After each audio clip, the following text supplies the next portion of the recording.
Hey guys, this is Jay Calderon with Jay Unboxing here, giving you a personal prediction for Murodjon Akhmadaliev versus Marlon Tapales.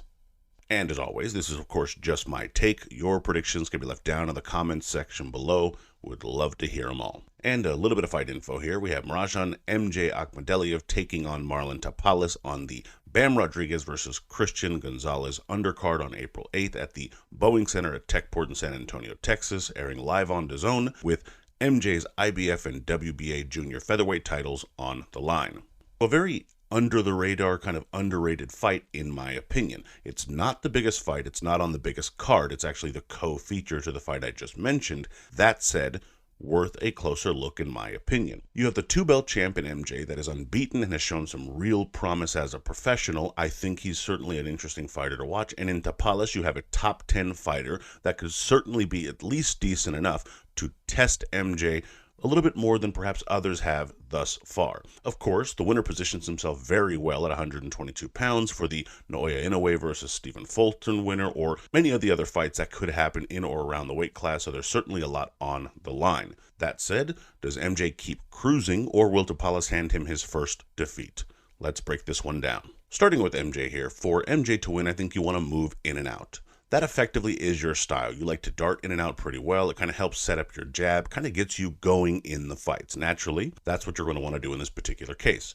What's more, that in and out action also lets you counter really well when they chase trying to time you, but are unable to because of that kind of awkward style that you have. This also basically works the way that a feint will. A lot of times you are actually throwing shots, but the movement of it being so quick will allow for you to effectively capitalize on it the same way that one would a feint, by getting them to be drawn in and then allowing you to counter them in the process. This also can do a couple of other things by pushing them back and allowing for you to get rolling a bit more going forward, throwing more shots as you do so.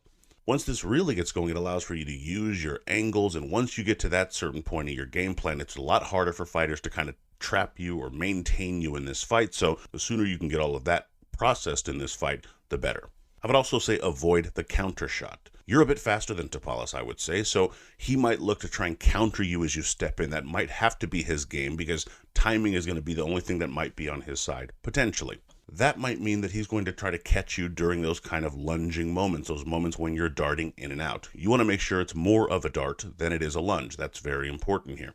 You can also do this by limiting and sort of varying the looks that you're giving him and the timing of your movements. When you can kind of throw them a little more awkward or herky-jerky and then fight a little more on the outside, a little more on the inside, switching it up will make him have to play much more of a guessing game, which can allow for you to be timed less often.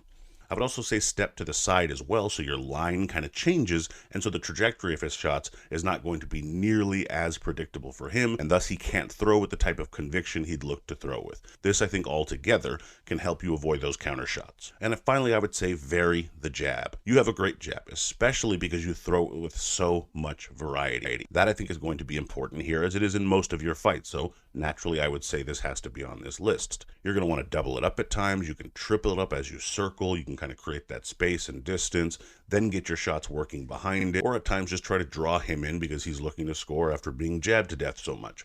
Either way, the more you vary it, the better in my opinion. Also, if you step into it a bit and kind of throw it as that kind of shotgun jab, that'll also start busting him up, pushing him back, and then really get you going offensively, which of course, down the stretch of a fight is all the better.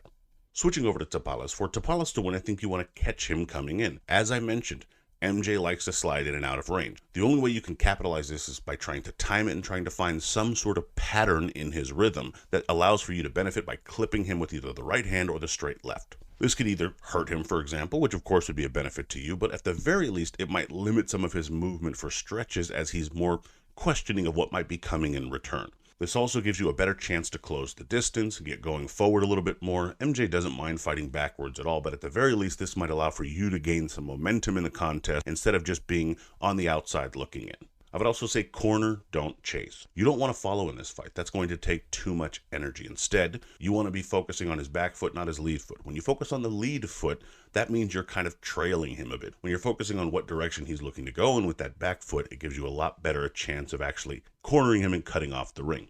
When you chase, it also gives MJ a chance to get into his rhythm because, again, he has no problem moving in and out and just setting the tempo in this fight. It's what he's looking to do every time in this contest. You have to, of course, try and find ways to negate that. Cut off the ring, step to the side, and line him up for your power shot so it again tries to settle him down and forces him to fight more where you give yourself the best chance. And finally, I would say look for those exchanges. You're the slower-handed fighter, which means you might have to catch him between his shots. Exchanges will allow for the best chances of that. If you're trying to just go shot for shot, the faster-handed fighter who has perhaps a bit more technique with him is going to win. You need to limit those types of opportunities and encourage the ones that benefit you, of course. Especially as close range, if you're able to close the range and he's either cornered or against the ropes, this is all the better.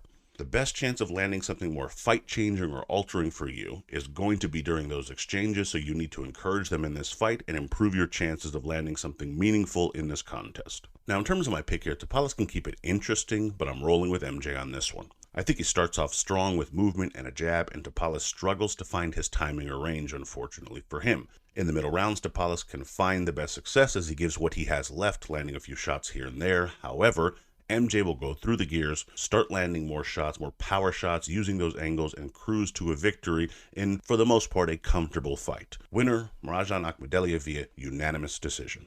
And in terms of the betting odds here, we have MJ as a decent favorite, coming in at a 4-1 at -400, with Tapales at a +280. Now, again, if you have reason to believe that Tapales wins this fight, you're just not a believer in MJ, you think it's a style that's not sustainable, whatever it might be, you have decent odds, almost 3-1, but for the most part, the money lines are not something I'm particularly fond of in this fight because I think MJ's winning and that's just too risky a line for me. And in terms of the over-under, haven't been able to find a line just yet. My guess is because I think MJ is going to be favored to win by decision, it's probably going to be set somewhere around 10.5. But in any event, when I do find those odds, I will post them and pin them in the comments section below. And of course, if it is set around the 9 or 10 round mark, I would be going with the over because I do, as mentioned, think MJ probably wins this one on the cards. In any event, those are your odds. And my prediction record as of this recording is 9-4 with 8 exact, but let me know what you guys think down in the comments. I'd love to hear your thoughts, your predictions, your bets, so on and so forth. Please be sure to like, comment, share, subscribe, and follow me on Twitter at jcalderon_JOB. You can email me at jgonboxing@gmail.com. I'd love to hear from you there. Also be sure to check out jgonboxing.com for schedule, results, betting odds, rankings, and more. And as always, until next time.